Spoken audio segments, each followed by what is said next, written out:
17h30 sur BFM TV, panique et consternation à Liège en Belgique. Une attaque meurtrière en plein centre-ville a fait 4 morts et 75 blessés. On retrouve tout de suite Yann-Anthony Noguès, l'envoyé spécial de BFM TV à Liège. Yann-Anthony, est-ce que vous avez des précisions sur ce qui s'est passé ?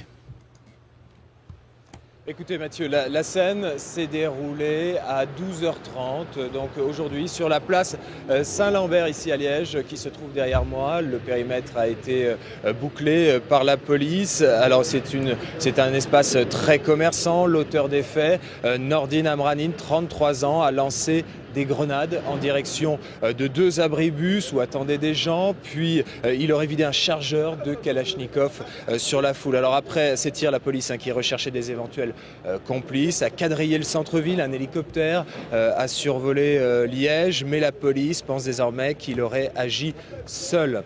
Donc Nordine Amrani s'est ensuite donné la mort d'une balle dans la tête. Lors de la fusillade, les passants se sont calfeutrés chez les commerçants de la place qui ont tous baissé leur volet métallique. La police a estimé que la situation était ensuite sous contrôle. Au bout de 2h20, il y aurait donc 4 morts au total, bilan officiel, dont l'auteur qui s'est suicidé, comme je vous le disais. Et puis on dénombre 64 blessés, dont une grande partie âgée de 17 à 20 ans. Alors Yann-Anthony, est-ce qu'on en sait un peu plus sur le profil du tueur qui avait déjà eu maille à partir avec la police et sur ses motivations ?